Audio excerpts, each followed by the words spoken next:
नागपुरातील न्यू ज्ञानेश्वर नगर परिसरामध्ये सिमेंट रस्त्यामुळे खाली गेलेलं घर राखुंडे यांनी वर उचललेलं आहे। आपण हे दृश्य या ठिकाणी बघू शकतो। 100 जॅक लावून हे घर जे आहे ते वर उचलण्यात आलेलं आहे।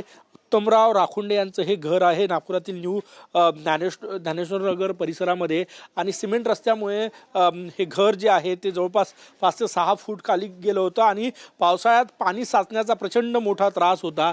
त्यामुळे त्यांनी बघा अशा प्रकारचे जॅक लावलेले आहे आणि हे जॅक लावून 100 हायड्रोलिक जॅक लावले आणि हे जॅक लावून संपूर्ण घरच इथनं 5 फूट वर उचललेलं आहे।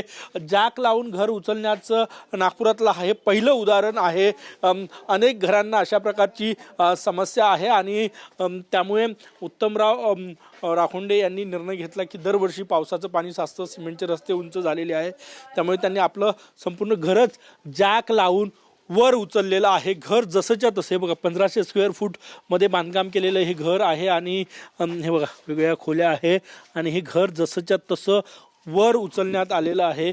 ज्या कारागिरांनी घर उचललं ते कारागीर आपल्या सोबत आहे। सर कैसे किया आपने ये इसमें पहले क्या है, पानी भरता था इस मकान में, तो इन्होंने हमसे कांटेक्ट किया और हम लोग आए इधर, हमारी अपनी पूरी टीम लेके आए और अपना इधर का पहले इसमें मट्टी निकालते हैं, फिर इसमें अपना थोड़ा थोड़ा काट के अपना जैक फिट करते हैं। फिर ये हमारा लोहे का गाटर लगा हुआ है, हम गाटर फिट करते हैं, फिर इसको वेल्ड करते हैं, फिर इसको हम धीरे धीरे उठाना, एक दिन में 1 फीट उठाते हैं, हाइट करते हैं, फिर उसका जुड़ाई करते हैं, फिर एक पूरा दिन में हमारा जुड़ाई होता है, फिर दूसरे दिन हमारा वही प्रोसेस होता है, फिर 1 फीट उठाते हैं। कितने जॅक लगे हैं? इसमें करीब 250 जैक लगा हुआ है। 250 जॅक लगे हुए हैं। नक्कीच सुरुवातीला 100 जॅक लागले आणि आता म्हणतात की 250 जॅक सगळ्या बाजूनं लागलेले आहे आणि अशा प्रकारे हे संपूर्ण घर जे आहे ते 5 फूट वर उचललेलं आहे। नागपुरातलं हे पहिलं उदाहरण। नागपुरातल्या अनेक वस्त्यांमध्ये सिमेंट रस्त्यांमुळे घरं जे आहे ते खाली गेलेले आहे आणि त्याचा त्रास लोकांना होतोय, त्यामुळे इथे पावसाचं पाणी साचायचं, त्यामुळे जॅक लावून घर वर उचलण्याचा निर्णय जो आहे तो या ठिकाणी उत्तमराव राखुंडे यांनी घेतलेला आहे।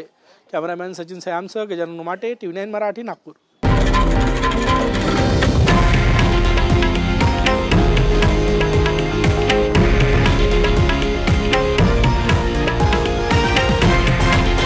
हे आहे देशातील नंबर 1 न्यूज नेटवर्क आणि आपण पाहत आहात TV9 मराठी, एकमेव।